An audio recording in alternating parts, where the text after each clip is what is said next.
Quiero comenzar haciendo un pequeño resumen. La semana anterior estuve hablando acerca de cómo Jesús estaba con la multitud, le enseñó a la multitud y luego de eso, cuando salió, vio dos barcas y a los pescadores que limpiaban sus redes y entró en la de Simón, que es Pedro. Primero, podemos sentirnos a veces parte de una multitud, y para serles francos, sentirnos parte de una multitud a veces nos hace sentir solos. Pero debemos de comprender que la multitud siguió a Jesús. De hecho, en una ocasión orando, el Espíritu de Dios me guió a encerrar en un círculo en los 4 evangelios la cantidad de gente que siguió a Jesús. Dice: toda la ciudad se agolpó, el gentío, multitudes, no poca gente. Y el Señor entonces me mostró eso, porque había una corriente de crítica que decía que las iglesias grandes lo que somos un club social. Para empezar, los clubes sociales nunca tienen mucha gente, son exclusivos. Y casi Dios no hace excepción de personas, ni limita su entrada a nadie, ¿verdad? Entonces es todo lo contrario. Y la palabra nos saca de la confusión que las voces de este mundo nos siembran, ¿verdad? Entonces luego empecé yo a subrayar, dije: wow, la Biblia dice todo lo contrario a lo que me está diciendo toda la gente, incluso algunos hermanoides. ¿Conoce algún hermanoide? Hay hermanoides. Entonces empecé a ver eso. Entonces, lo que quiero decir es que Jesús, a pesar de la multitud, se enfocó después de eso en 2 barcas. No en todas las barcas en ese momento, en 2. De las 2 se enfocó en una, la de Simón, y entró. Más adelante la pesca milagrosa, ahí tienen que llamar a la otra barca. Quiere decir que aunque inicialmente entró en una, terminó bendiciendo a todas. Levanta tus manos y di conmigo: yo sé que Dios se enfoca en mí. ¿En quién está enfocado Jesús? ¿En quién? ¿En quién? A las 3 decimos nuestro nombre, ¿les parece? Quiero que grites tu nombre. 1, 2, 3. ¿En quién se enfoca el Señor?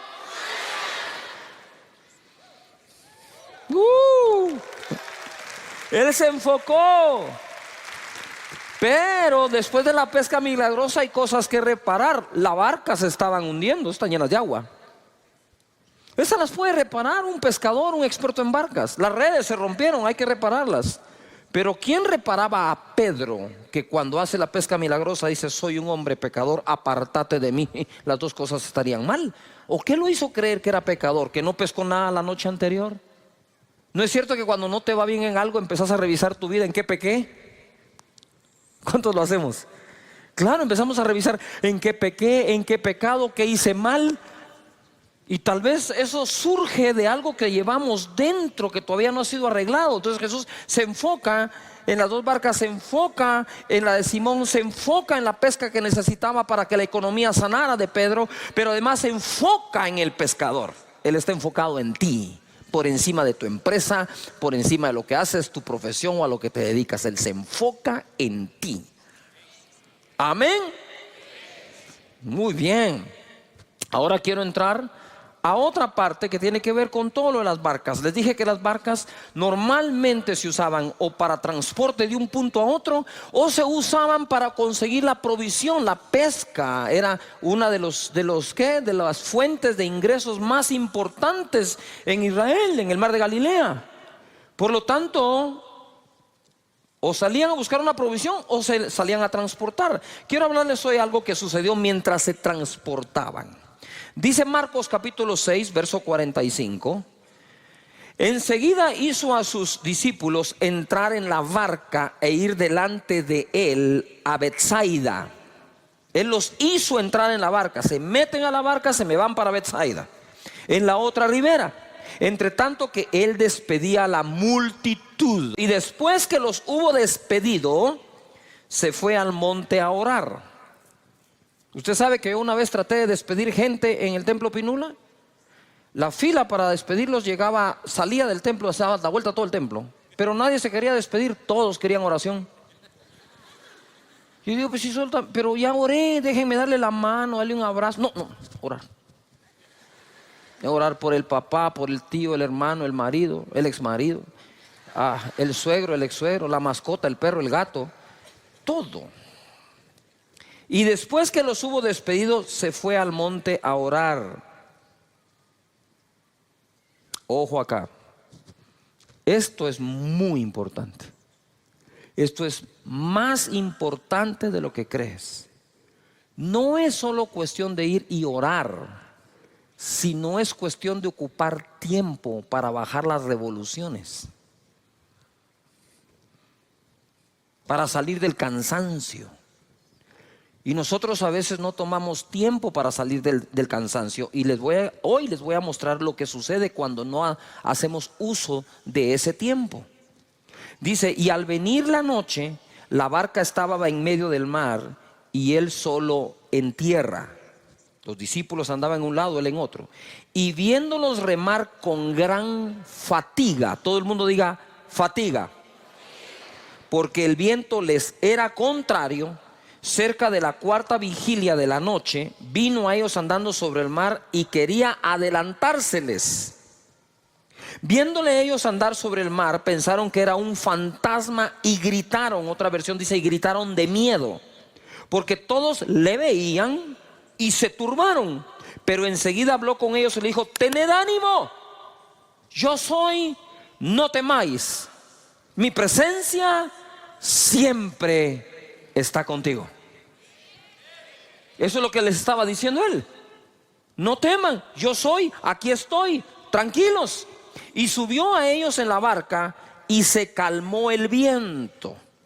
Y ellos se asombraron en gran manera y se maravillaban, 52 esclavos, porque aún no habían entendido lo de los panes, por cuanto estaban endurecidos sus corazones. ¿Qué es lo que ocurre aquí? Yo quiero que entendamos de dónde viene todo, que no lo leí.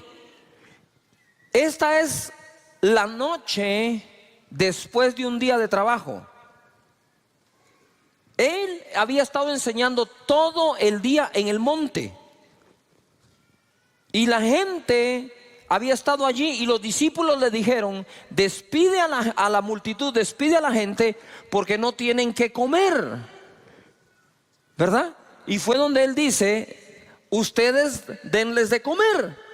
Ellos dijeron, no tenemos sino 200 denarios, ¿verdad? ¿Y qué es esto para una multitud? Otro dijo, pero que hay un niño con unos panes y unos peces. Digo, tráiganlo. Los bendijo, los repartió y se multiplicaron a todos. Dijo, hagan recostar a las personas por grupos. A ver, todo el mundo diga, grupos.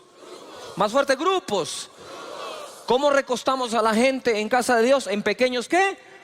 Señores, esa es una visión del Señor mismo Jesús. Alimentar por grupos. Entonces los tiene a todos allí ahora en grupos. Ellos empiezan a ver el milagro. Tú te imaginas, para la mente de Dios se les multiplica la comida. No paran de darla, de 5 panes y 2 peces. Ahora 5,000 hombres, mujeres y niños comen. Y todo el día enseñó. ¿Cómo estaban al final del día? Cansados, pero Jesús habría de darles una gran lección y le dice, váyanse ustedes del otro lado, al otro lado. Quiero que vayan en el barco al otro lado. Yo los alcanzo después. Cuando él termina de despedir a la multitud, yo no sé qué hora es, pero les tomó la noche entera llegar al otro lado, porque llegó de madrugada donde estaban ellos. Entonces ahora viene él y despide a la multitud y piensa, estoy seguro, debo correr a alcanzar a estos porque ya van a llegar del otro lado. Sin embargo hace una parada y dice, no, voy a subir al monte a orar. Voy a subir al monte a orar. Tengo que reparar mis fuerzas, porque el agotamiento, señores, es un serio peligro para el manejo de nuestros pensamientos, emociones y toma de decisión.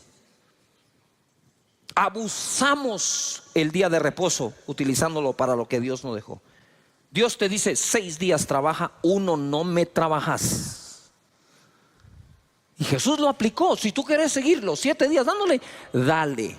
Nada más te voy a recomendar que vayas donde los psicólogos a que te den una tu terapia y que te saquen de donde te vas a meter. Yuhu. Jesús trabajaba duro, pero nunca se quemó. Entonces, nota esto. Primero se transportan. Él dice que se les quiso adelantar. Como todo líder, ¿verdad? Necesita ir adelante a veces. Y él se les quiso adelantar. Pero creo que cuando vio la situación dijo, aquí no vale la pena que me adelante, mejor me lo subo al bote ellos también. Ahora, ojo acá. Ellos están allí y dice la palabra que cuando Jesús los vio, ellos estaban fatigados. Diga de nuevo, fatiga. Espérame, ellos no estaban cansados. Ellos estaban, ¿qué? ¿Cómo estaban? Fatigados. Tenían una fatiga. Y dice una gran fatiga. Porque estaban remando. Pero estaban remando contra el viento. Nunca va a ser lo mismo remar con el viento a favor que remar con el viento en contra. Y nosotros tenemos épocas en donde el viento sopla a nuestro favor y épocas en donde el viento sopla en contra, no a nuestro favor, en contra nuestra. En contra de la familia, en contra de tu persona, en contra de tu llamado, en contra de tu servicio, en contra de tu servicio profesional, en contra de tu oficina. Y hay vientos que son contrarios, vientos en la economía, vientos en la política, vientos en cualquier tipo. Se crean ambientes en donde remar cuesta mucho. Ahora ellos estaban fatigados y llega Jesús y dice la palabra que se espantaron. Ellos creían que era un fantasma. Cuando estás fatigado, cuando no has hecho tiempo para meditar en su palabra, para reposar en él, lo que es tu salvación, tú lo miras como una amenaza. Lo que es el Salvador, tú lo miras como un fantasma. Así solemos verlo, porque la fatiga, el cansancio, incluso emocional, distorsiona la manera en que podemos ver las cosas. ¿De qué manera veo? Muchas veces veo de acuerdo al estado de ánimo que tengo. Nosotros muchas veces, aunque no querramos, en nuestra naturaleza respondemos desde nuestro estado de ánimo. Tenía una conversación con alguien con el estado de ánimo bajo y decís, uy, esto va contra el viento. Entonces, viento en contra, remando. Lo hubieran aguantado mejor si no hubieran pasado el día entero sirviendo. Pero es que pasaron todo el día sirviendo a 5,000 hombres, más mujeres, más niños. Y todavía encima de eso iban confundidos porque no habían entendido todavía lo de los panes y los peces. Mira, hay milagros que no entendemos cómo van a pasar y otros milagros que no entendemos cómo pasaron. No sé cómo pasó, pero pasó, bendito sea Dios. Y aquí yo creo que iban pensando, remando, remando. Imagínate ese agotamiento. Tengo un agotamiento mental, un agotamiento físico, el viento está en contra. Empiezo a querer cualquier cosa, no voy a llegar a la orilla, se va a hundir la barca, peor si viene una tormenta, aquí ya no tenemos cómo, que no nos agarre mal parado este día. Y empezás a hacer el listado de cosas, pero de pronto llega el Señor y encima de eso es un fantasma. Cuando estás agotado mentalmente y físicamente, empezás a ver cosas negativas donde no lo hay. No me quieren, no me aman, me abandonan. El grupo, el líder, la vigilia, uy, qué tanto trabajo. Y empezás, y quizás nada de eso está malo, sino que estás respondiendo desde tu corazón que está afectado por agotamiento.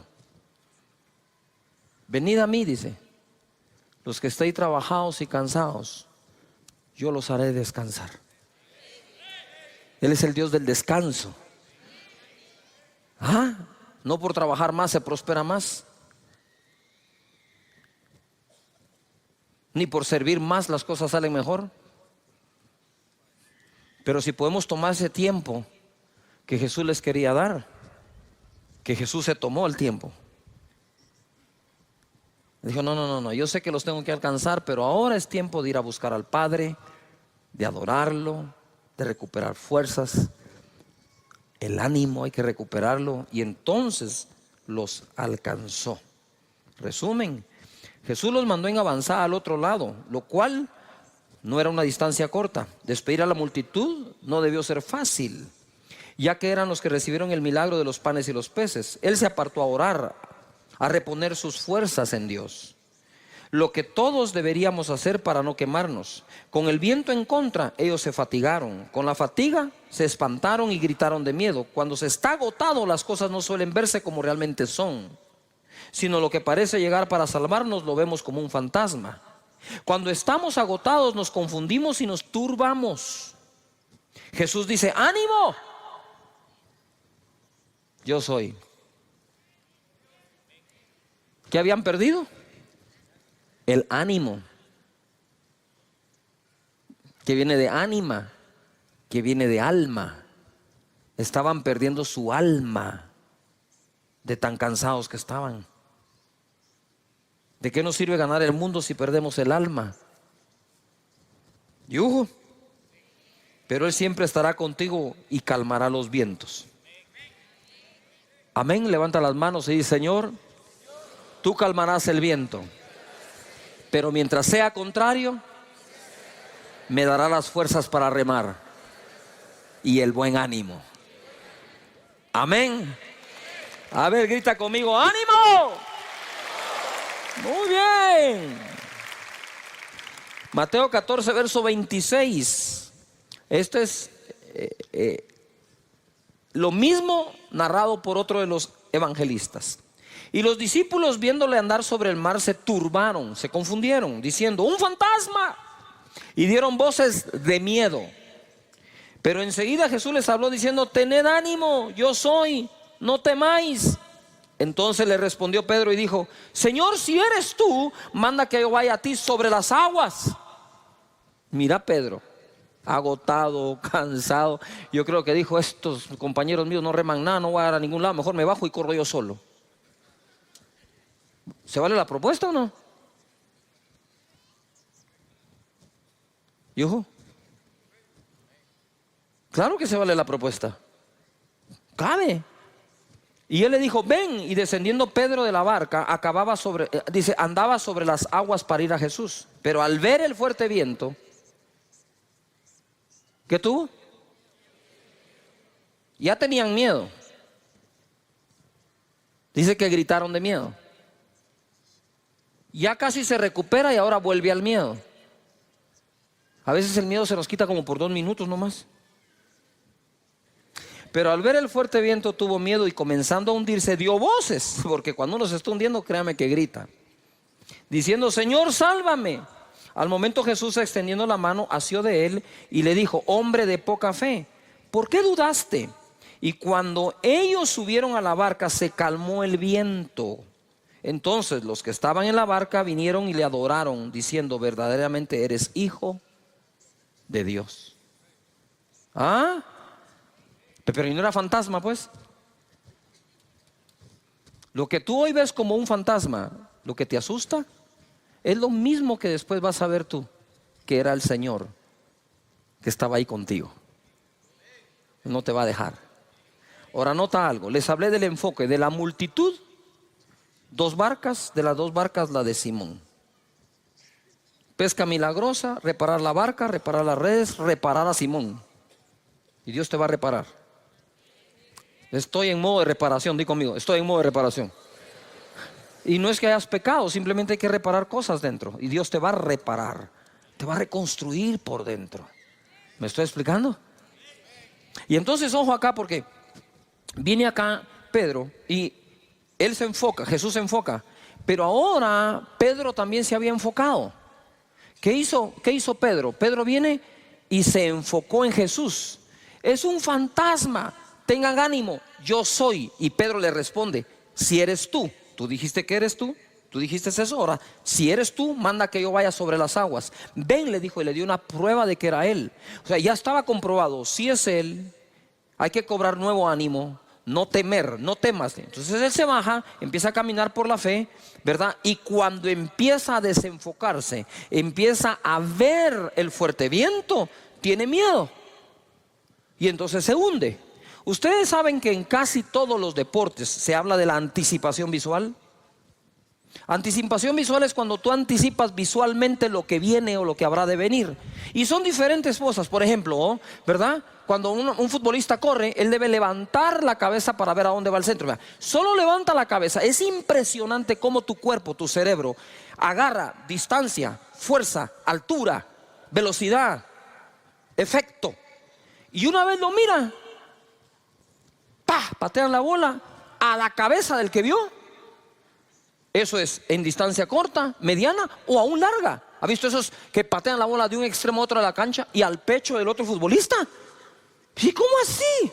Porque la anticipación visual prepara todo tu cuerpo para actuar. En el tenis no le puedes quitar la vista a la pelota. Aun cuando pegas aquí, viendo, cuidado, el golf, pegas y tienes que dejar la cabeza ahí porque tenías que tener tu mirada ahí. En el esquí siempre esquías 3, 4 curvas adelante. Normalmente en el esquí no esquías el presente, esquías el futuro. No puedes poner la vista acá. ¿Has visto tú a los equilibristas? Van en el equilibrio, no van viendo la cuerda. Si voltean a ver la cuerda, se caen. Tú no tenés que poner tu mirada donde pones los pies. Tú tenés que llevar los pies a donde pusiste tu mirada.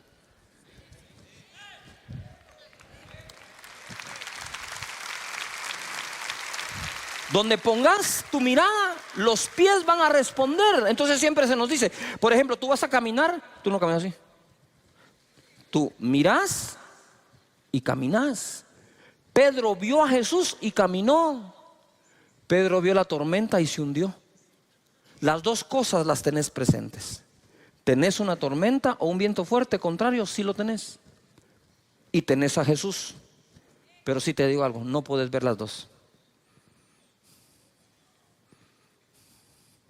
Porque el efecto, ¿sí?, de ver una es uno y de ver la otra es otro. Si miras a Jesús, seguirás caminando. Si miras la tormenta, podrías hundirte. No sé si me estoy explicando acá. ¿Sí me explico? Igual. En el esquí, lo peor que puedes hacer es voltear a ver los esquís. Si bajas tu mirada al esquí, que te recojan en un árbol. ¿Por qué? Porque si tú vas viendo acá, tú no miras a dónde vas. Y cuando sentís, tenés la roca, tenés el árbol, tenés otra persona. Y cuando querés reaccionar, ¿sí?, no reacciona bien tu cuerpo y es de donde vienen todas las lesiones. O la mayoría. Hoy vamos a aprender esto. Jesús está enfocado en ti. Levanta las manos y conmigo. Dios está enfocado en mí. Pero no basta el enfoque de uno. Necesitamos el enfoque del otro. Si Jesús se enfoca en ti, tú te enfocas en Él.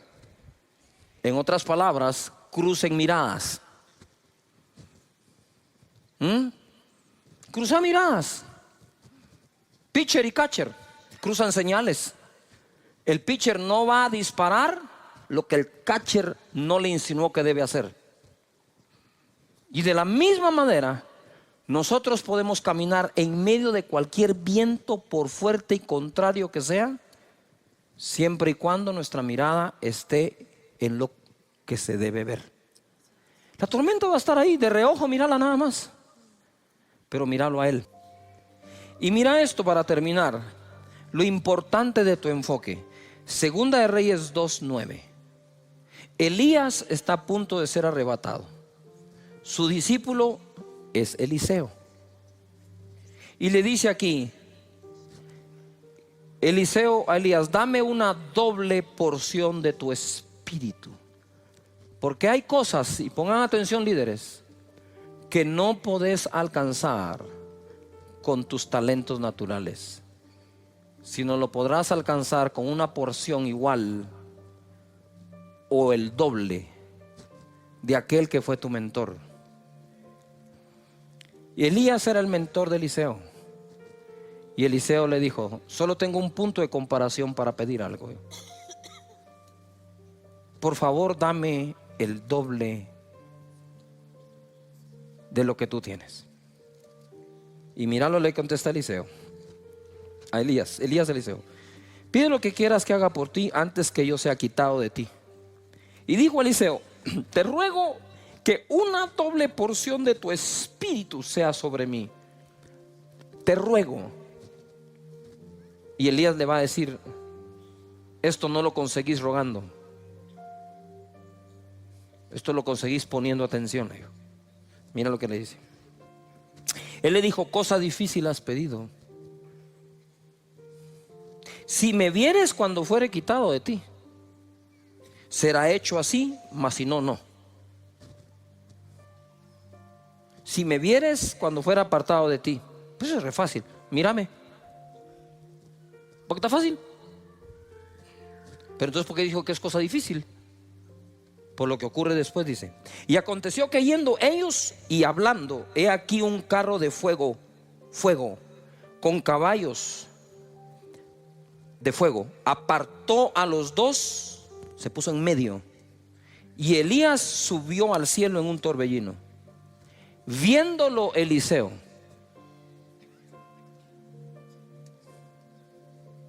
cuando aparece el carro de fuego en medio, cuando aparece la prueba de fuego en medio, podrías perder tu enfoque. Pero creo que Eliseo decía: no importa cuánto me arden los ojos, cuánto el fuego está ardiendo, tengo que seguir, debo ver a Elías, porque fue lo que me dijo. En medio de la tormenta, Pedro tenía que haber dicho: tengo que ver a Jesús. Puesto los ojos en el autor y consumador de la fe. Y Moisés se sostuvo como viendo al invisible.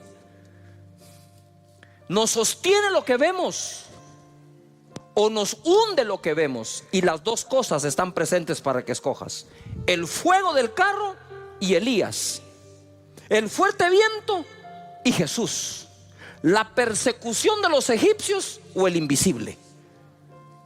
Siempre estarán las dos opciones para que escojas.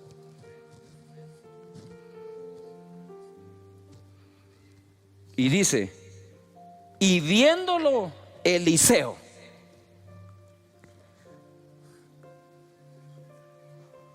¿Cuántos van a poner su mirada en Jesús todo el tiempo?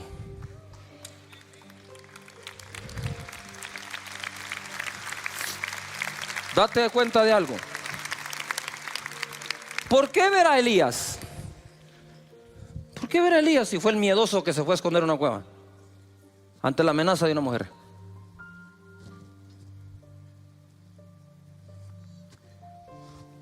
Que eso fue lo que el mismo profeta le dijo. Nuestro enfoque es importantísimo. Pero te desenfocas, ¿sí o no? Te desenfocas por cosas que no deberías. Por problemas con alguien, resbalaste, malas relaciones con personas, porque asumes que alguien no te ama, la situación del país, dimes y diretes, redes antisociales. ¿Tú sabes cuántas cosas existen para que perdamos el enfoque? Mira, en la barca o fuera de la barca, no apartes tu mirada de Jesús. La presencia siempre irá contigo. Propósito de la serie o temporada es que vivas seguro que Dios no te deja ni te abandona. Aquí establecí un balance yo en una de las enseñanzas. Si Dios prometió no dejarte ni abandonarte nunca, nunca, nunca, entonces por más que tú te quieras alejar de Él, eso es una falacia. No es verdad. Lo que puedes hacer es dejar de tener la comunión con Él que solías tener, pero alejarte de Él, ¿cómo? Es como tú decir: me voy a alejar de mi piel. ¿Cómo te salís de ahí? No sé si me estoy explicando. Si tú no te puedes alejar de ti mismo, ¿cómo te vas a alejar de Dios? Si uno que en ocasiones se autoabandona no se puede dejar, mucho menos Dios. Por eso cuando Jesús en la cruz del Calvario dijo: Dios mío, ¿por qué me has abandonado?, Fue la primera y única vez que Jesús llamó a su Padre Dios como tal, que le dijo Dios a él, ¿verdad? Muchas veces dijo que Él es Dios, su Padre. Pero decirle Dios a papá, cuando nosotros nunca llamamos por nombre a nuestro padre o a nuestros padres, nosotros siempre llamamos a nuestro papá, papá, viejito y todo lo que nosotros solemos hacer. Así que vamos ahora hacia un puerto seguro. Todos queremos zarpar y navegar a un puerto seguro.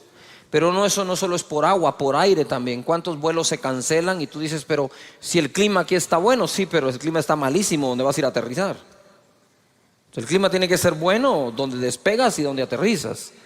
Y el clima debe ser bueno de donde zarpas y a donde tú llegas a anclar o el destino que estás buscando. En Hechos 27:13 he estado hablando mucho de esta tormenta que sufrió Pablo. Dice en el verso 23: pues anoche se me apareció un ángel enviado por el Dios a quien pertenezco y sirvo, y me dijo: no tengas miedo, Pablo, porque tienes que presentarte ante el emperador romano, y por tu causa va a librar de la muerte a todos los que están contigo en el barco. Por tanto, señores, anímense, porque tengo confianza en Dios y estoy seguro de que las cosas sucederán como el ángel me dijo. Terminamos hablando acerca del propósito. Los vientos eran contrarios, pero al final fueron favorables. Y hay vientos que son contrarios a nuestra vida, que terminan siendo favorables. Son vientos que al final nos favorecen. Lo que pasa es que durante la tormenta no estamos pensando que lo que nos está pasando pueda ser favorable, pero está escrito que todas las cosas ayudan a bien a los que aman a Dios, a los que han sido llamados de acuerdo a su propósito. Quisiera que en voz alta digas propósito. Si Dios tiene un propósito para ti con los planes de bien y no de mal, para hacerte al final el bien que estás esperando, debes de reposar, descansar, confiar plenamente en que hasta los vientos contrarios te llevan al puerto seguro, que es donde Dios te quiere tener, que es lo que Dios quiere hacer. Entonces ahora vemos acá, ellos se tuvieron que dejar llevar porque ya no pudieron, era demasiado el viento, y por más timón que tenían, pues había que agarrar para donde el viento los estaba llevando, ¿no? Aún así, por impetuoso que sea el viento, podés controlarlo con un timón. Todas las grandes naves tienen timón. Así que confía en el propósito de Dios. Confía que hay cosas que parecen malas pero te llevan a bien. Todo ayuda bien a los que aman a Dios. Y quiero hacer un paréntesis acá. Muchos de ustedes tienen una profesión. ¿Cuántos tienen una profesión definida? Te hayas graduado o no, pero estás ejerciendo una profesión. Quiero ver a todos los que tenemos una profesión. Mira cuánto profesional. Que no te engañe tu profesión, hombre. Porque cuando fallan las cosas en tu profesión, querés meter a Dios en la profesión, en lugar de preguntarle a Dios qué otra cosa podés hacer. No sé si me estoy explicando. Eres dentista, te quiebras la mano, no la puedes volver a mover. ¿Qué vas a hacer? Pues te vas a tener que inventar algo. Ah, no, esto que es lo que yo sé hacer. Porque la profesión, cuando por fin la tienes, te amplía el horizonte. Más adelante dice, de aquí no pasás. Es la fe lo que nos saca adelante, por encima de la profesión. Porque no siempre se termina ejerciendo la que uno estudió toda la vida. La vida puede cambiar. Hay circunstancias que nunca escogimos nosotros y nos llegan del puro aire, como decimos. Entonces la fe detona la capacidad de adaptación que nosotros podamos tener en esta vida.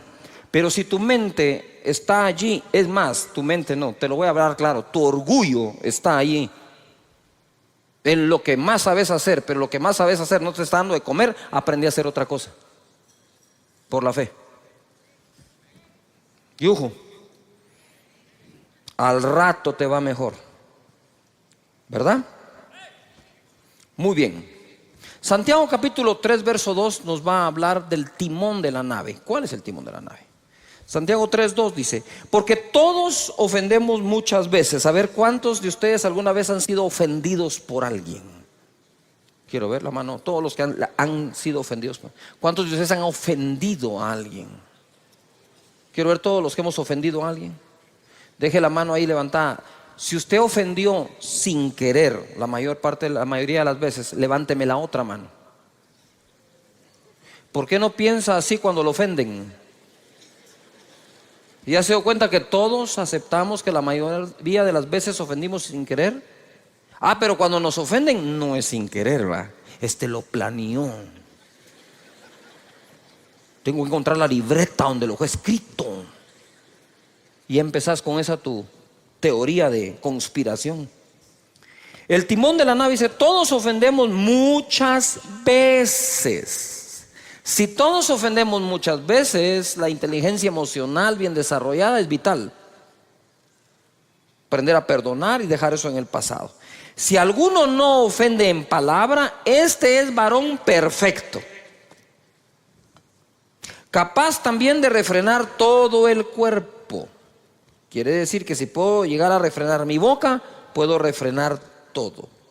He aquí nosotros ponemos freno en la boca de los caballos para que nos obedezcan y dirijamos así todo el cuerpo. Mirad también las naves, aunque tan grandes y llevadas de impetuosos vientos, son gobernadas con un muy pequeño timón por donde el que las gobierna quiere. Yo quisiera que me pongan algunas fotografías de ejemplos de timón. Muy bien, ustedes pueden ver ahí es un avión gigante. Pero ustedes saben ahora, la vez pasada me entraron a una cabina para que viera. Ustedes pueden ver ahora el timón. Sí, es un pequeño stick. Cuando yo entré y vi eso dije: ¿y con eso vas a manejar este chunche? Sí, me dijo. Y la verdad, ni con esto, me dijo. Apacha un botón y esto despega, vuela y aterriza solo. Y entonces, ¿para qué te pagan a vos? Le dije: pues por si no funciona. Pero uno entra a un avión de ese tamaño y mira, dice uno: ¿qué pasó con el timón? Este es el timón ahora.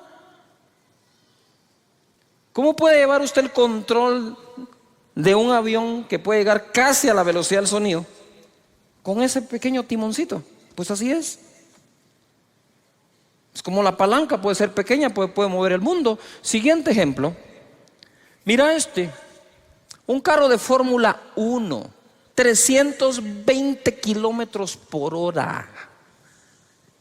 320 kilómetros por hora. Si cuando uno acelera en esos carros potentes a más de 100 de un solo, siente que el estómago lo dejó tirado, en esto a saber qué se debe sentir, pues. Usted sabe que los niños, acá tenemos miembro de la congregación, un joven de 12 años en go-kart va a 130 kilómetros por hora. 130. Este va a 320, 340. Y miren el timón. Y en ese timón lleva el control de todo. Pero deje ese gran carro con potencia. Lo más seguro es que usted tenga un auto que ya le sube volumen al radio, que verdad que ya le apacha unos botoncitos, ya lleva más controles. O sea, como que el control no lo dejan en el timón, el gobierno de la nave. Aquí hay otro ejemplo, ¿verdad? Caballo. Ahí está, el freno. Así que no siempre funciona esa onda del freno, ¿verdad? Pero no podemos negar que con eso se guía a un caballo. Y aún toda bestia animal puede ser domesticada por el hombre. Dice la palabra acá que es gobernada por un pequeño timón por donde el que las gobierna quiere. Levanta las manos y di conmigo: yo puedo llegar a gobernar mi vida por donde yo quiero.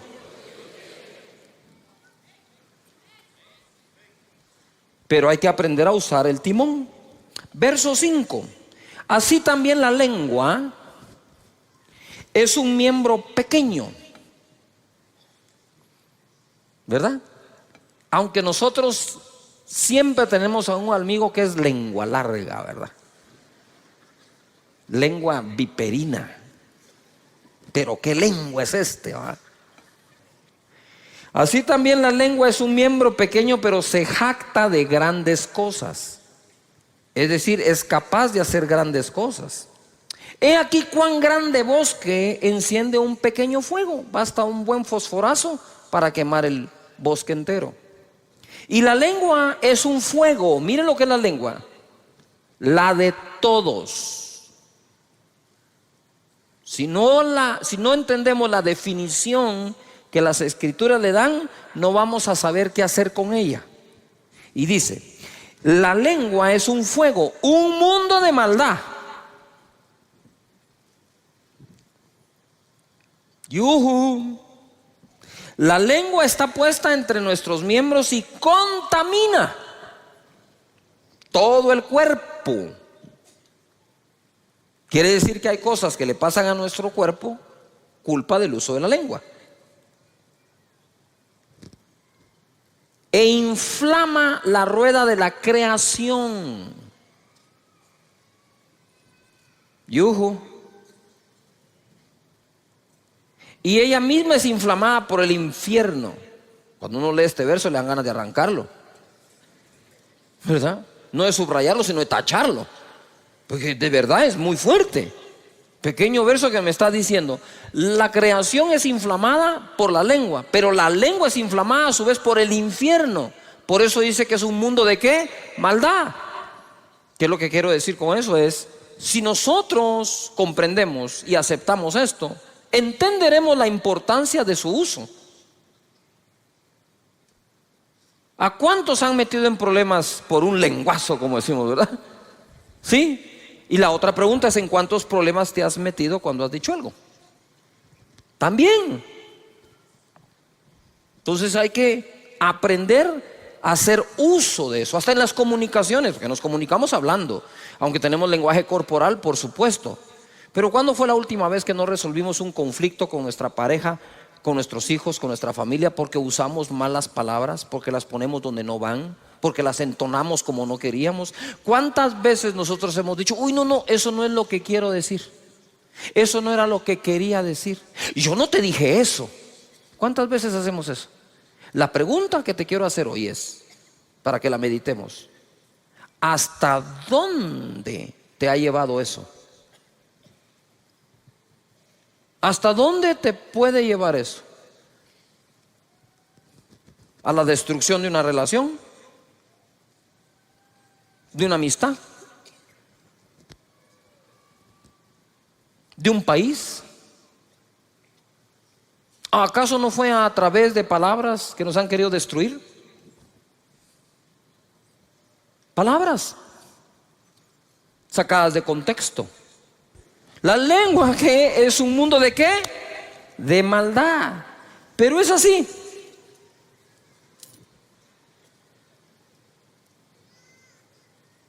Un timón de este tamaño puede conducir una nave. Si me puedes poner la fotografía del barco, ¿sí? Un pequeño timón puede conducir todo un buque. Por lo tanto, esta pieza es muy importante. No la puedes desconectar, no hay manera de que tomes el rumbo. Entonces, ¿qué es lo que quiero decir? Es que el rumbo de nuestra vida al final está en nuestra boca. Dice la Escritura que el hombre come del fruto de sus labios. Por lo tanto, aprender a hablar no se trata de que aprenda a hablar el que se presenta en público. Debemos hablar en público aquellos que sabemos hablar en privado o sostener una conversación con una persona. De tal manera que nosotros le hemos restado importancia a una conversación, y dice la Biblia, las malas conversaciones corrompen las buenas costumbres. Entonces quiere decir que ese bendito timón tenemos que aprender a usarlo. Ojo acá, así como puede ser inflamado por el infierno, así como esa lengua puede inflamar la rueda de la creación, como un pequeño fósforo puede incendiar un bosque, también lo mismo lo puede apagar. También lo mismo puede ser usado para bien o para bienestar. Por algo Jesús es la palabra de Dios encarnada.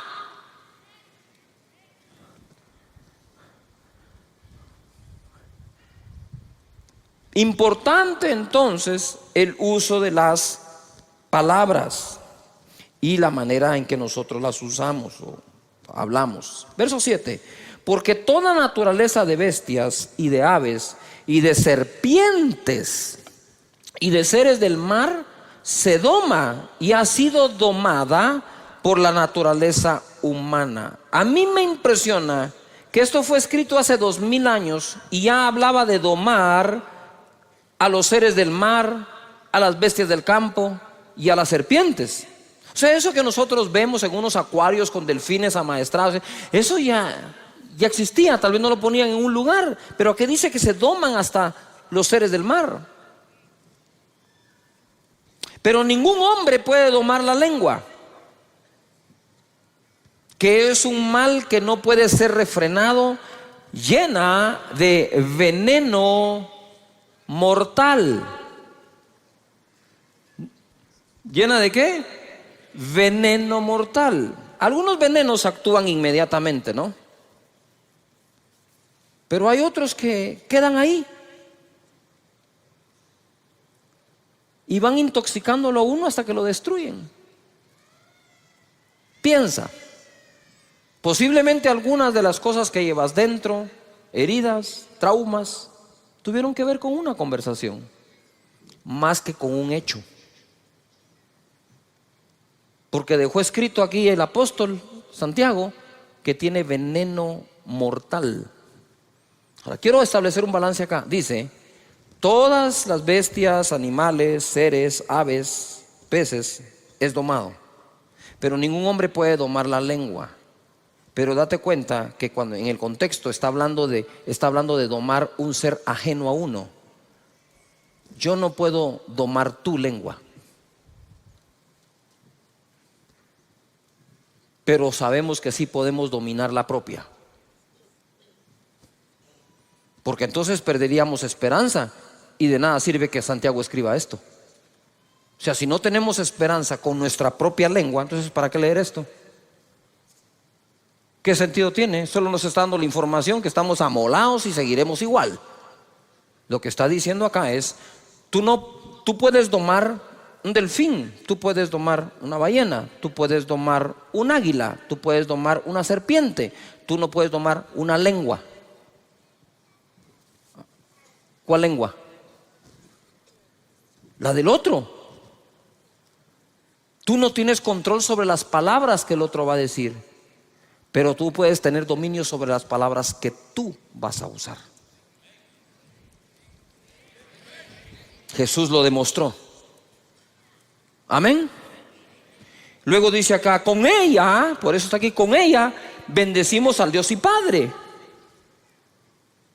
Con ella maldecimos a los hombres, ojo, que están hechos a la semejanza de Dios. Entonces yo me ponía a meditar, si yo puedo respetar a Dios, ¿por qué no puedo respetar a lo que más se asemeja a Él? Si respeto al Creador, debo respetar a la criatura. Si respeto al Creador, debo respetar la creación. Si la mejor forma de llegar a ser ecológico es respetar al Creador de la ecología. ¿Me estoy explicando acá? Porque si respeto al Creador, voy a respetar su creación. Si hablo bien del Creador, ¿por qué no hablar bien de la criatura? Si no hay persona a la que no se le encuentre alguna virtud y se pueda hablar bien de él.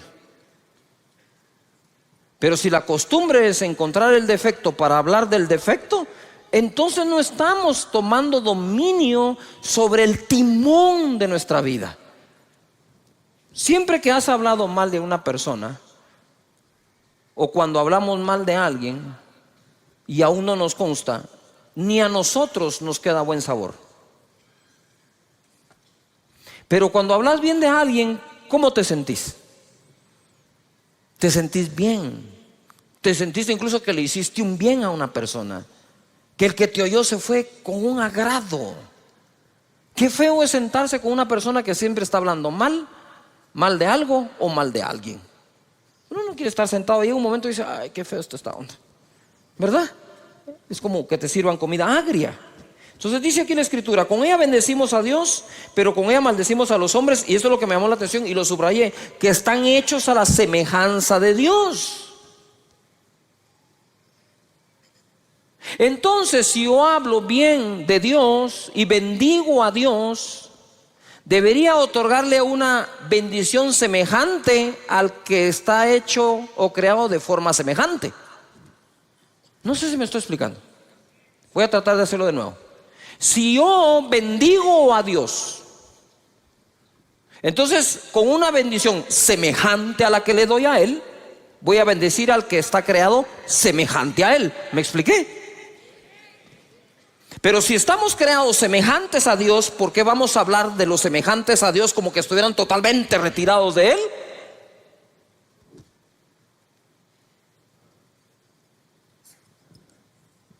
Ok, lo voy a poner de otra forma.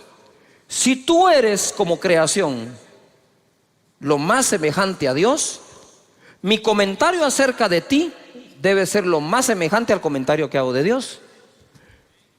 Lo voy a decir con otras palabras, pues voy a usar las palabras. Si tú estás hecho o creado semejante a Dios, eres lo más semejante a Dios, entonces te voy a bendecir lo más semejante a como a Dios bendigo. Si con la misma boca bendigo a Dios, dice la Biblia, pero con la misma maldices al ser humano que es semejante a Él, eso no tiene congruencia. Es incongruente totalmente. Entonces, si tú eres semejante a Dios, según la Escritura, con la bendición que bendiga a Dios, con una semejante te habré de bendecir a ti, para que guardes semejanza con semejanza. No sé si me estoy explicando. Y no totalmente opuesto. Mucho de lo que le decimos a la gente tiene que ver con lo que creemos de la gente. Importante. Dice acá, de una misma boca proceden bendición y maldición. Hermanos míos, esto no debe ser así. Lo cual entonces, esta frase vendría a contradecir lo que hace un momento dije del domar la lengua. Si dice, de una misma boca sale bendición o maldición, no debe ser así, entonces está hablando al dominio de la propia boca. Y cuando dice que no se puede domar la lengua, está hablando de la lengua del otro. No sé si me estoy explicando. Porque si él dice esto no debe ser así, lo que está diciendo es que de nuestra boca debería salir ¿qué? Bendición. Aunque les voy a poner un caso hoy un poco contradictorio acá, para que sepan el poder que tiene la boca. Amén. Ahora, este contexto que no puede salir bendición y maldición, el contexto donde quedó escrito es no poder bendecir a Dios y maldecir a los hombres. ¡Yujú! ¿Sí? ¿Estamos de acuerdo? Y dice acá, ¿acaso alguna fuente hecha por una misma abertura agua dulce y amarga? Hermanos míos, ¿puede acaso la higuera producir aceitunas o la vid higos? Así también ninguna fuente puede dar agua salada y dulce. Sin embargo, vemos que la dan. La nave tenía su propio timón. Ya contra el viento y el mar violento, los navegantes no pudieron dirigirla, sino quedar a la deriva. Apareció otro timón. Pongan atención, apareció otro timón, el de la palabra que el ángel les llevó.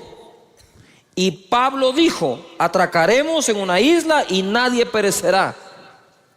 El timón que llevaba el capitán, llegó un momento que no importaba para dónde giraba, el viento era muy fuerte.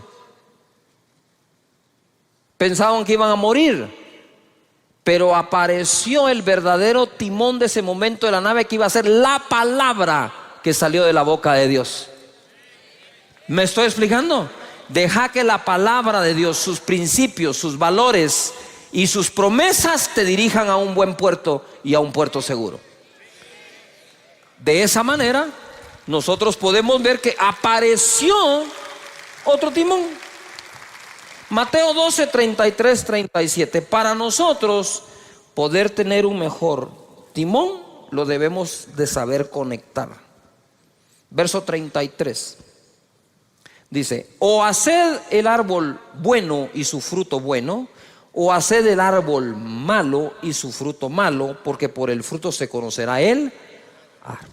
Esta palabra árbol malo en el original significa lo siguiente, pongan atención: corrupto de raíz.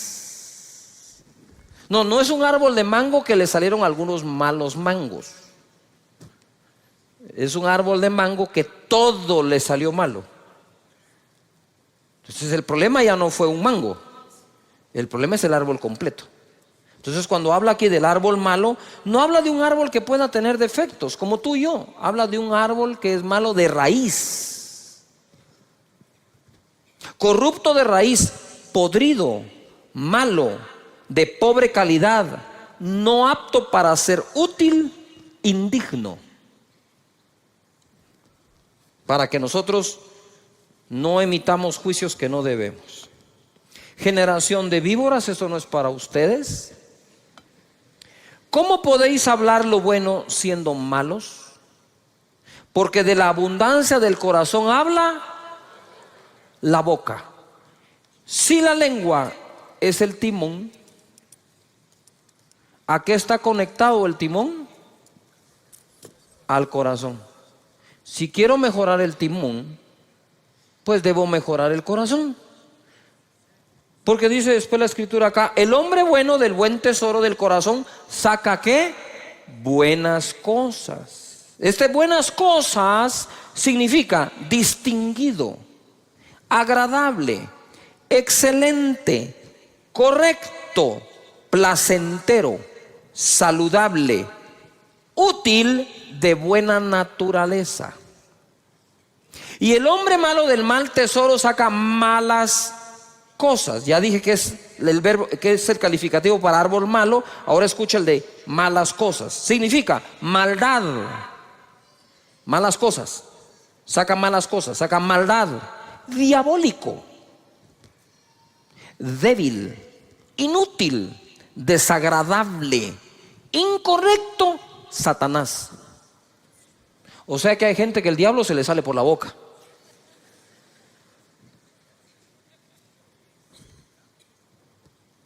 Mas yo os digo que de toda palabra ociosa que hablen los hombres, de ella darán cuenta en el día del juicio. Ociosa significa inútil, pereza, infructuoso, no productivo. Verso 37, porque por tus palabras serás justificado y por tus palabras serás ¿qué? Condenado.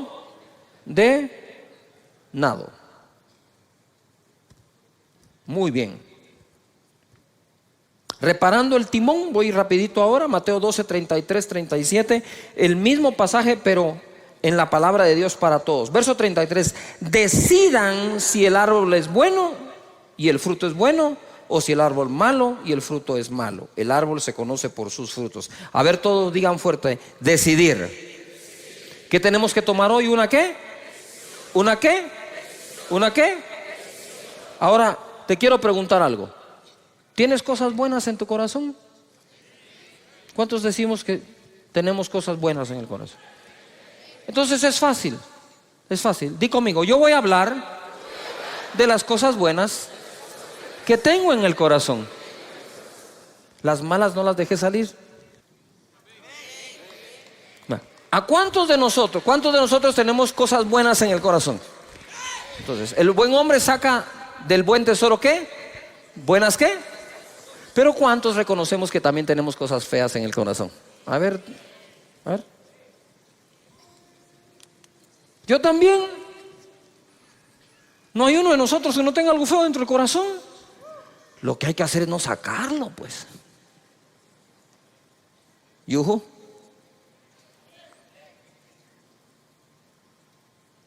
Tratarlo, sanarlo.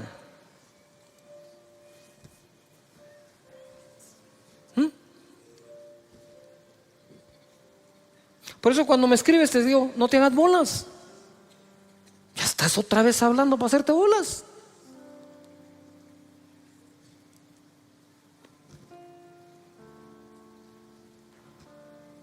¿Yuju? Claro que sí. La vez pasada iba jugando con unos amigos, hice un mal tiro y los amigos me decían, decilo, me decían. Saca esa palabrota. No, hombre, ni siquiera la estoy pensando. Pero si le agarra a pensar, lo que hay que hacer es procurar no sacarla. Todavía están acá. Porque todos tenemos cosas buenas y cosas malas dentro. Pero entonces dejemos que fluyan las buenas y abstengámonos de hablar de las malas. ¿Podríamos aplicar eso a las demás personas? ¿Sabes algo bueno de alguien? De eso habla de él. Si otro va a hacer el trabajo sucio, déjalo que sea otro, pero no tu boca. Amén. Porque debemos de bendecir a Dios. ¿Y bendecir a qué? A los hombres. Y sigo, ¿estamos de acuerdo? 34, partida de víboras, dice acá. ¿Cómo pueden ustedes hablar lo bueno siendo tan malos? Lo que uno dice muestra lo que uno es en su corazón. ¿Yuju? Lo que uno dice muestra lo que uno es. El que es bueno lo es en su interior y habla de lo que tiene allí. De igual manera el malo lo es en su interior y habla de lo que tiene allí. Pero yo les digo que en el día del juicio la gente tendrá que dar explicación por cada una de las palabras inútiles que dijo. Las palabras que dijiste servirán para juzgarte, ellas te aprobarán o te condenarán. Efesios capítulo 4 verso 29 en la versión lenguaje actual dice: no digan malas palabras. Y dice, mira, al contrario, digan siempre cosas buenas que ayuden a los demás a crecer espiritualmente, pues eso es muy necesario. No hagan que se ponga triste el Espíritu Santo de Dios. Si algo pone triste al Espíritu es el uso de las palabras. Y por último voy a ir a esto, un controversial ejemplo. Por el amor de Dios, no se me vayan. ¿Sí? Todavía déjenme terminar esto porque quiero cerrar la serie con broche de oro. En Marcos capítulo 11 verso 21, bájame un poquito. Dice, entonces Pedro acercándose le dijo: maestro, mira la higuera que... ¿La higuera que qué? La higuera que qué se ha secado. ¿Tú creerías que Jesús maldijo? Pues a la higuera sí. Jesús el día anterior le dijo: nunca jamás alguien vuelva a comer de tu fruto. Y se secó. Quiero que tomen en cuenta esto, porque esto es muy poderoso. Respondiendo Jesús le dijo: tened fe en Dios, porque de cierto os digo que cualquiera que dijere a este monte: quítate y échate en el mar, y no dudar en su corazón, sino creyere, será hecho lo que dice. Y lo que diga, dice, le será ¿qué? Por tanto os digo que todo lo que pidiereis orando, creed que lo recibiréis y os vendrá. Y Pedro dijo: el que quiere amar la vida, el que quiere amar la vida y ver días buenos, refrene su lengua de mal y sus labios no hablen engaño. Entonces, ¿en dónde está nuestro futuro? En nuestra boca. ¿Por qué creen que siempre confesamos con una confesión que en la boca hay un milagro? Eso no es un dicho así nomás, que bonito para empezar un discurso. Eso tiene sentido. Y ahí todos los domingos te lo repito: voy a hablar palabras de bien y no de mal, de salud, no de enfermedad, de riqueza, no de pobreza, de bendición, no de maldición, porque en mi boca está el control.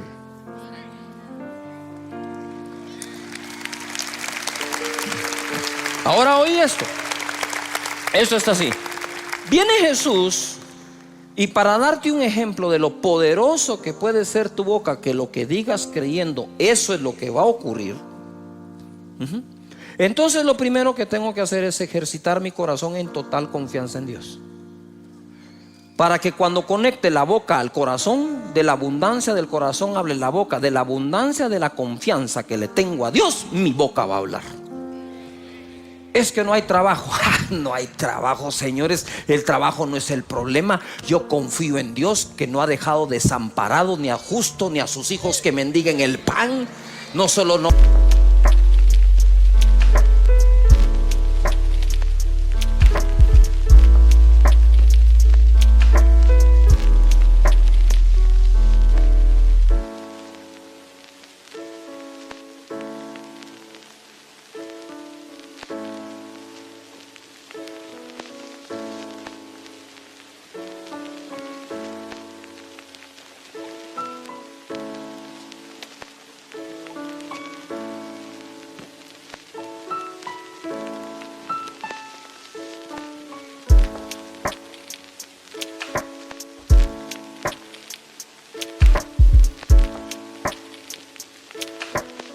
Si no hay trabajo, va a haber abundancia de pan en la casa de mi padre. Eso es lo que hay. Pero ¿por qué sale eso? Porque adentro hay confianza. Pero cuando adentro hay una desconfianza hasta en Dios, habiéndote leído esos 233,000 escrituras, porque el corazón vive con tanta desconfianza, que cuando viene la prueba, desde la desconfianza usas el timón. ¿Y a dónde te va a llevar el timón? A ese puerto inseguro.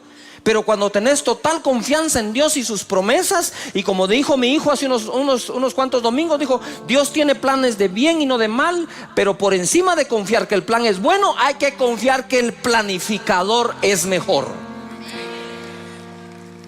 Por eso Pablo decía: todas las cosas ayudan a bien a los que aman a Dios, a los que han sido llamados de acuerdo a su propósito. Él pudo decir eso no porque un ángel se lo dijo. Él pudo decir eso porque, habiendo tenido vientos contrarios, llegó al puerto donde debía ir.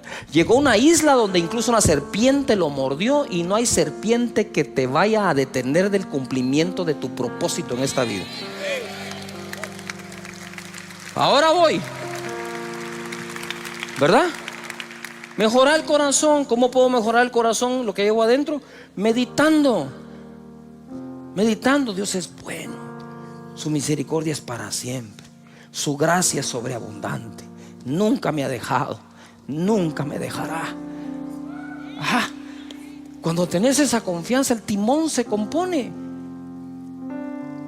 Y por último, ¿por qué puse ahí un ejemplo controversial? Porque para decirte que todo lo que digas creyendo que lo recibiréis vendrá, el ejemplo que puso fue la maldición de una higuera, no la bendición. Él no llegó donde una higuera seca y le dijo: para mañana tendrás fruto, y lo puso por ejemplo. ¿Por qué puso por ejemplo la maldición? Para que cuides tu boca. Porque así como se cumple lo bueno que decís, se puede cumplir lo malo.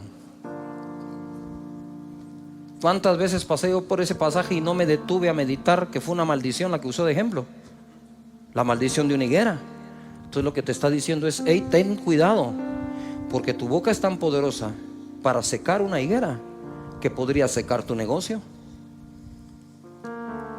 que podría secar tu familia, que podría secar tu grupo, que podría secar tu nación, por andar hablando lo que no tenés que hablar. Mejor hacer fructificar tu familia, fructificar tu nación, fructificar tu negocio.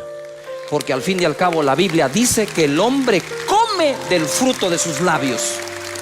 Cuando tú entres a tu trabajo, a tu comercio, vas a tener que hablar palabras conmigo: Señor, hazme sabio para elegir sabios. Amén. Si uno no es sabio, ¿cómo reconoce al sabio?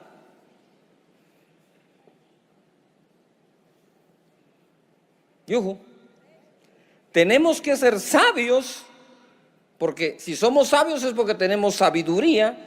Y entonces, a través de la sabiduría, reconoces la sabiduría en otros. Este proceso de elegir gobernantes, es importante que nosotros los ciudadanos, crezcamos y maduremos para entonces de forma madura elegir a los gobernantes. Ahora, no basta elegir a una cabeza adecuadamente, tenemos que elegir al resto también. Mira lo que dice aquí la palabra. Cuando Moisés es electo por Dios para liberar al pueblo de Israel del yugo de los egipcios, le da este consejo en Éxodo 18:20. Y enseña a ellos las ordenanzas y las leyes. A ver, todo el mundo diga conmigo, leyes. Diga conmigo, un país necesita leyes justas. ¿Cuántos creen que necesitamos leyes justas en cada país? Amén. La Biblia dice, enséñale al pueblo las leyes y ordenanzas y que caminen en el camino correcto. El camino correcto uno lo camina gracias a las leyes y a las ordenanzas. Usted va en una carretera y le ponen camino sin fin, no siga. Curva peligrosa a 100 metros, frene un poco, va a pegar la cabeza en el windshield. Las ordenanzas, las leyes, las instrucciones nos pueden mantener en el camino ¿qué? Correcto. Pero en el verso 21, a ver, todos lo leen conmigo, ¿estamos de acuerdo? Leámoslo pues, dice así: además escoge tú de entre todo el pueblo varones de ¿qué? Virtud, temerosos de Dios, varones de verdad, que aborrezcan la avaricia, y ponlos sobre el pueblo por jefes de millares, de centenas, de 50 y de 10. Todo el mundo diga organización. Ahora tenían leyes, tenían organización, pero necesitaban las personas que califiquen para esa organización bajo esas leyes. ¿Todavía está acá? Esto es hermoso. Le dice, además de enseñarle las leyes, debes escoger personas. Entonces, si logramos nosotros con la oración pedirle a Dios que nos dé un sistema de leyes justas con las personas correctas y los ciudadanos correctos, tendremos una nación justa. Amén. ¿Cuántos están dispuestos a poner su granito de arena en lo que a ti te toca para que esta nación sea leída como una nación de justicia? Amén. Muy bien. Entonces mira lo que dice aquí: que sean temerosos de Dios, varones de verdad, que aborrezcan la avaricia, porque los hijos, ¿qué le pasó a los hijos de Samuel? Por la avaricia aceptaron el soborno, corrompieron ¿qué? Corrompieron el derecho. Muy bien. Proverbios 11:14 dice así: donde no hay dirección sabia, todo el mundo diga sabia. No basta dirección, si cualquiera puede dirigir, pero a veces dirigimos sin poner la sabiduría. Dice, donde no hay dirección sabia, ¿caerá quién? El pueblo. No solo caen los gobernantes, hermanos, el pueblo puede caer. Se derrumba una nación. Luego dice, mas en la multitud de ¿qué? Consejeros, ¿hay qué? ¿Hay qué? Muy bien. Entonces cuando uno va a elegir un presidente, debe de procurar a través de lo que se pueda y de quien se pueda averiguar si los consejeros de esas personas realmente son sabios, porque en ese consejo sabio lo que hay es seguridad. Y si queremos una nación con seguridad, lo que necesitamos es una nación sabia, que cuente con buen consejo, oportuno, a tiempo, correcto. Que la gente cuando vaya a hacer algo, alguien le diga, eso no es de Dios. Y el otro va a decir, pero eso conviene. Aunque convenga, no importa que convenga. Si no es de Dios, no. Porque el principio de la sabiduría es el temor de Jehová. Si no tememos a Dios, no podemos gobernar. ¿Cómo así temer a Dios? Es un respeto a Dios, porque la tierra, la plenitud y todo lo que en ella hay, ¿sí? El propietario es Dios. Si el propietario es Dios, a Dios le vamos a dar ¿qué? Las cuentas.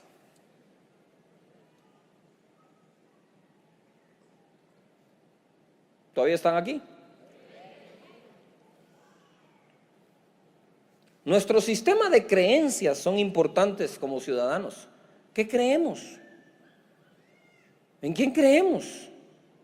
Practicamos lo que creemos. En una familia no se necesita, para que sea buena familia, un buen papá con una mala mamá.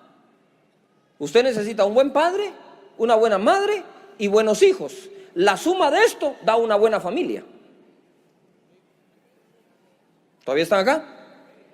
Pero no basta que uno sea el bueno. No, tienen que ser todos los que hagan lo correcto. Entonces, ¿cuál es la vida espiritual de una familia? Es la sumatoria de la vida espiritual de cada individuo de dicha familia. ¿Cuál es la vida que Guatemala va a tener? La sumatoria de la calidad de vida que todos podamos desarrollar. Ciudadanos y gobernantes, los dos juntos, construyendo una mejor nación, un mejor país. En Primera de Reyes, capítulo 3, verso 7, se pone esto más que hermoso. Me gusta esto. Primera de Reyes 3:7 dice: ahora pues, Jehová Dios, tú me has puesto a mí, tu siervo, por rey en lugar de David, mi padre. Ojo, ojo con lo que dice Salomón. Salomón no dice, como soy el hijo, a mí me toca pues. No, dijo, Jehová me puso, porque aún siendo el hijo, Jehová podría no ponerme. ¿O no le pasó eso al hijo de Saúl? Al que le tocaba gobernar después de Saúl fue a Jonatán. Pero Dios no puso a Jonatán, fue a poner a David. Entonces Salomón no se jacta de ser hijo de David, sino dice, fue Jehová el que me puso a mí. Y cuando Dios se le aparece en el sueño, le dice Dios, pídeme lo que quieras. Pongan atención a esto. Él es hijo de David. Él sabe todo lo que Dios le dio a David. Él sabe cuántas victorias tuvo David. Pero entonces viene Salomón y al aparecerse Dios, le dice así: y yo soy joven y no sé cómo entrar ni salir. Seré muy hijo de David, pero no sé nada. Reconoce lo que no sabe para adquirir lo que necesita saber. No hay peor cosa que la prepotencia en algún gobernante o candidato ofreciendo que todo lo va a resolver, porque él y todos nosotros sabemos que no es posible. Y yo soy joven y no sé cómo entrar y salir. Era un joven sin experiencia, pero con el temor de Jehová. Porque si no hubiera tenido el temor de Dios, ni siquiera le dice, soy joven y no sé hacerlo. Respetó a Dios en ese momento. Y en el verso 8 dice, y tu siervo está en medio de tu pueblo al cual tú escogiste, un pueblo grande que no se puede contar ni numerar por su multitud. Da pues a tu siervo corazón entendido para juzgar a tu pueblo y para discernir entre lo bueno y lo malo, porque ¿quién podrá gobernar este pueblo tan grande? Digan conmigo fuerte, enfoque. Salomón estaba enfocado a lo que Dios lo había llamado. Me pusiste para gobernar y siendo sincero, Señor, no sé cómo hacerlo. Por lo tanto, dame un corazón entendido para que mi juicio sea sabio y pueda gobernar a un pueblo tan grande, numeroso. Ni siquiera tengo el censo, no sé cuántos son, Señor. Por favor, dame sabiduría.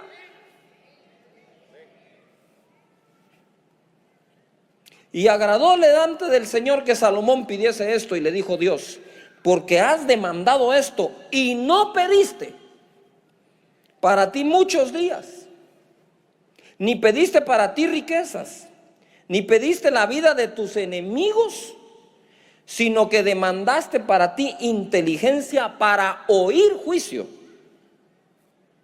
He aquí lo he hecho conforme a tus palabras.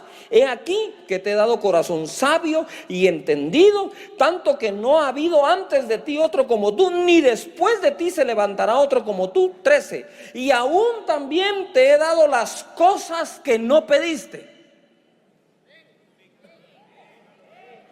riquezas y gloria, De tal manera que entre los reyes ninguno haya como tú en todos tus días. Ponga atención. ¿Qué le pasó a los hijos de Samuel? Fueron presos de la avaricia, soborno, corrompieron ¿qué? El derecho, porque lo que andaban buscando en el cargo era ¿qué? Riqueza. Y cuando Salomón le pide sabiduría para hacer su oficio y su trabajo bien, entonces Dios le dice, además te daré la riqueza. Dios encuentre para este país gente deseosa de gobernar verdaderamente con sabiduría y que no se preocupe de sus riquezas, porque si a Dios obedece, también le dará riquezas. También lo va a bendecir.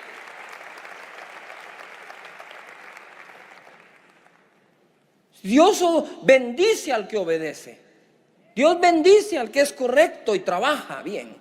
El mismo David decía, yo pastoreé al pueblo de Israel con la integridad de mi corazón y la pericia de mis manos. No solo era correcto de adentro en corazón, sino era capaz de hacerlo. Tenía habilidad para hacerlo. El Señor quiere levantar este país y los países de la gente que nos ve. Verso 14, ahora se pone algo que yo estoy seguro que no habían visto. Está muy ahí escondidito, pero es hermoso de verdad. Dice, y si anduvieres en mis caminos guardando mis estatutos y mis mandamientos como anduvo David tu padre, yo alargaré tus días. Cuando Salomón despertó, vio que era sueño y vino a Jerusalén, ojo, y se presentó delante del arca del pacto de Jehová. Y sacrificó holocaustos y ofreció sacrificios de paz e hizo también banquetes a sus siervos. Eso fue lo que hizo Salomón. Vino delante de Jehová y presentó su sacrificio y sus ofrendas a Dios, al Dios de Israel, al Dios de su país, Jehová. Es de conocimiento de muchos, de que muchos gobernantes del mundo, no solo este país, no han consultado a Dios, no han bendecido su nombre, no han honrado a su nombre. Antes bien han consultado a brujos y han dejado que brujería entre a esas esferas. No se trata solamente de gente correcta, sino gente con el Dios correcto, que amen a Dios sobre todas las cosas. Levanta las manos y di conmigo, en esta nación se va a adorar al Señor. Amén. Así es, hay que adorar al Señor. Con esto, jamás te quiero decir que es por evangélicos que hay que votar.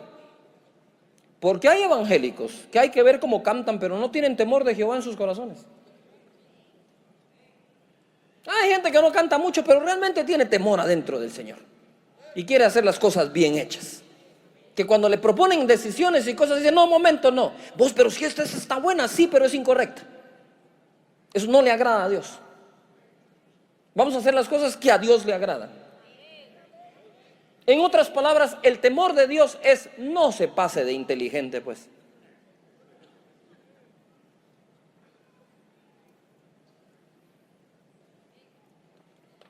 No se requiere ser muy inteligente, pero se requiere respetar a Dios. De Dios es esta tierra. De Dios es.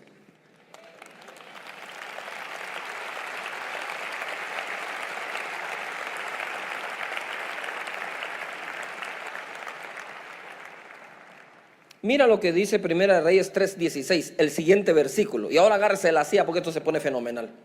Y dice aquí, en aquel tiempo vinieron al rey 2 mujeres rameras y se presentaron delante de él para que juzgara un caso. ¿Cuál era el caso? Pero pongan atención, el caso era este. Llegan las 2 rameras y una le cuenta la historia. Mira, le dice, yo tuve un bebé, a los pocos días mi compañera tuvo su bebé, y pasado un tiempo una de ellas se durmió sobre su bebé y murió.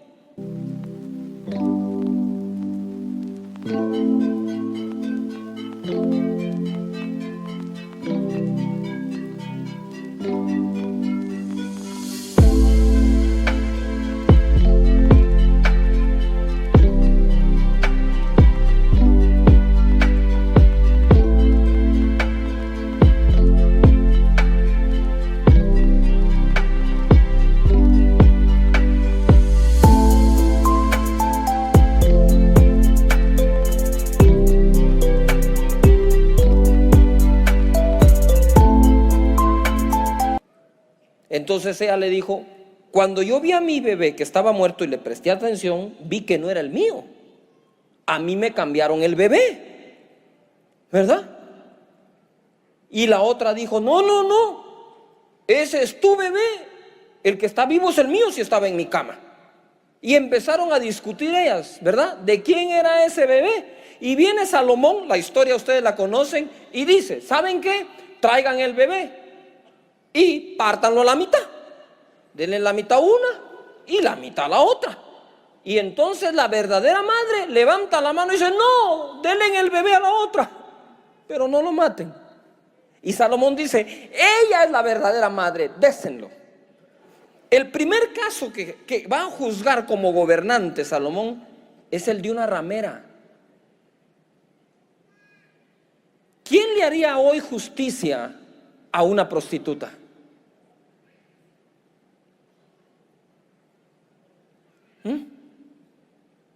Primera Reyes 3:28. Y todo Israel oyó aquel juicio que había dado el rey y temieron al rey, porque vieron que había en él sabiduría de Dios para juzgar. Diga conmigo fuerte: sabiduría de Dios. O sea, ¿qué era lo que Salomón tenía dentro? ¿Sabiduría de qué? Esa sabiduría de Dios no desechó a la ramera, sino que le dijo: te haré un juicio justo. Ven. Y juzgó Salomón.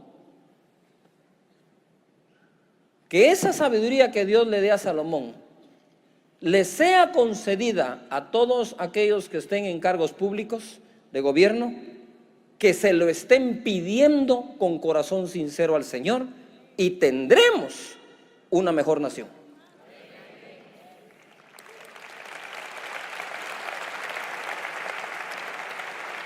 No se trata, señores, de ser católico evangélico. En este caso se trata de ser sabios,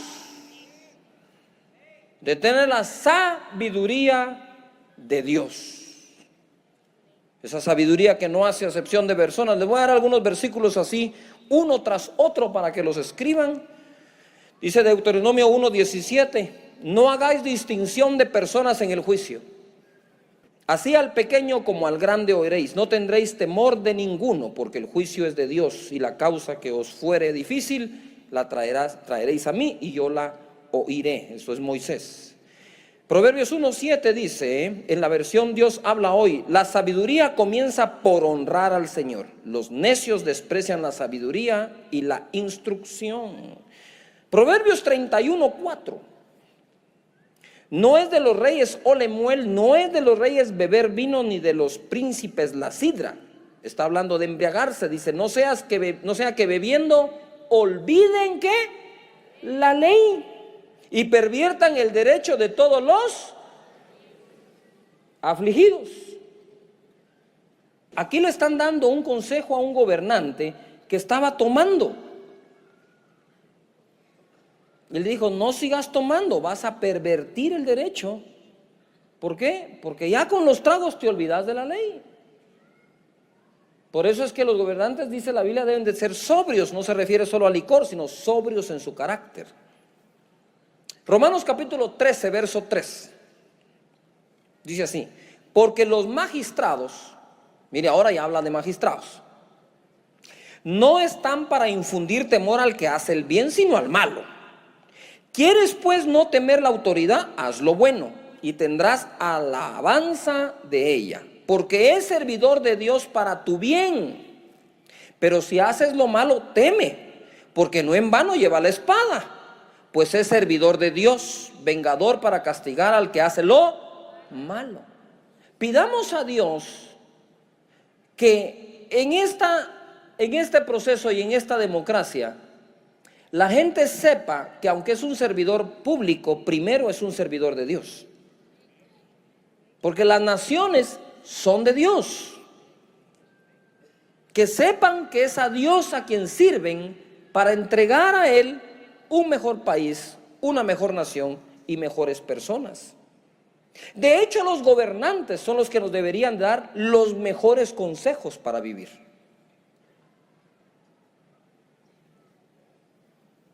como era en este tiempo. Dice aquí, verso 5, por lo cual es necesario estarles sujetos, no solamente por razón del castigo, sino también por causa de la conciencia. Pues por esto pagáis también los tributos o impuestos, porque son los servidores de Dios que atienden continuamente a esto mismo. Pagad a todos lo que debéis, al que tributo, tributo, al que impuesto, impuesto, al que respeto, respeto, al que honra, honra. No debáis a nadie nada, sino el amaros los unos a los otros, porque el que ama al prójimo ha cumplido la ley. Entonces toda ley debe ser escrita para que se cumpla ¿qué? Mandamiento de Dios, amar al prójimo.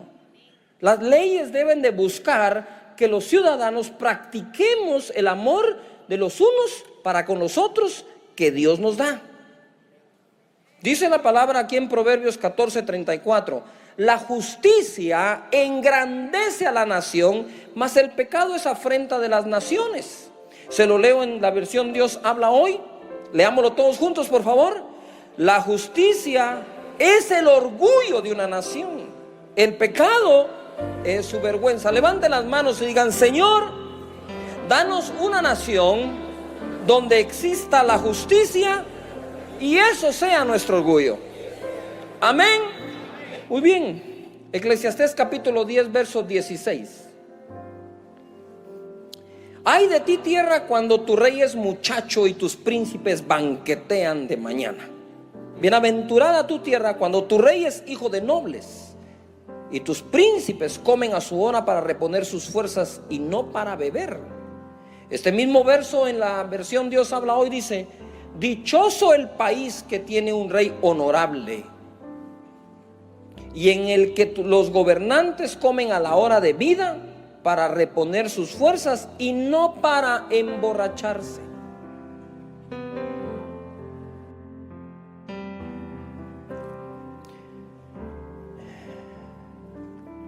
Ahí mismo en Romanos 13, verso 9, dice: porque no adulterarás, no matarás, no hurtarás, no dirás falso testimonio, no codiciarás, y cualquier otro mandamiento en esta sentencia se resume: amarás a tu prójimo como a ti mismo. Quiere decir que la base de una correcta sociedad es el amor. El amor trae el respeto. Si nosotros somos portadores de ese amor, démoslo, incluyendo a nuestros enemigos. Amad a vuestros enemigos, dijo Jesús. En esto se resume toda la ley, dijo Jesús, en que ames a Dios sobre todas las cosas y a tu prójimo como a ti mismo. En otras palabras, toda la ley que Dios dio era para que eso se cumpliera. Y dice aquí Proverbios 20:28: misericordia y verdad guardan al rey, y con clemencia se sustenta su trono. Dios habla hoy, esa versión dice: el rey se mantiene seguro en su trono cuando practica ¿qué? El amor y la verdad. Porque el resumen de la ley de Dios es amor.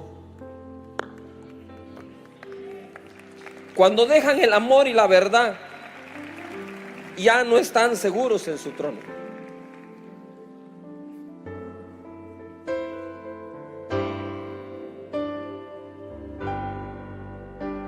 ¿Qué tenemos que practicar? El amor y ¿qué?